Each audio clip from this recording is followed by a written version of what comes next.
Here's 4 ways to use adjustment clips in DaVinci Resolve. The first way is to apply the same positioning in Zoom to multiple clips. Open the effects, choose effects, and drag an adjustment clip over the top of some footage. Click on the adjustment clip and open the inspector. Now you can use the zoom controls to zoom in or out, and either the position controls or the anchor point to change the positioning on screen. If we want to apply that same positioning to all of these clips, we can now drag the adjustment clip along above the top of all of these clips. Method 2 is to apply the same zoom in effect to multiple clips. Let's change the length of the adjustment clip so it lines up with this first clip. Click on the adjustment clip and move the playhead to the start. I'm going to reset the transform controls, click here to set a keyframe, and move to the end of the adjustment clip and zoom in to set another keyframe. We'll also adjust the anchor point. Now we have this zooming in effect using an adjustment clip. Once we're happy with that, we can hold down Alt and drag this across to create a copy and add this to any of the clips that we want that same zoom in effect.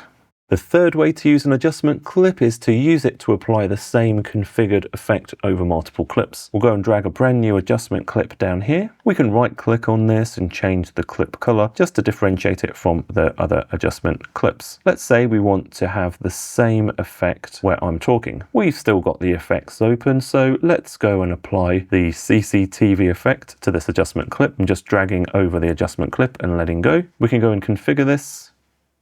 And now anytime we want that effect on a clip, we can hold down Alt, drag the clip, and move it on top of all of the clips where we want that same effect. And the fourth way to use adjustment clips is to apply the same color grade or same color effects. Let's drag a brand new adjustment clip down here and click to open the color page. We can see adjustment clip here, make sure it's selected, and then go and make some color grading changes. I'm going to make this really obvious just so we can see what's happening. Come back to the edit page. And now you can see where this adjustment clip exists, we've got the color grade. Let's go and add that color grade to this clip, hold down Alt, drag to create a copy. And now we can really quickly add the same color grade or color grading effects over whichever clips we want. This is pretty useful if you just want a little bit of a color grading effect, but if you actually want to color grade multiple clips the same, there's better ways to do that in the color page. I'll be covering that in a future video, so make sure you subscribe and turn on notifications.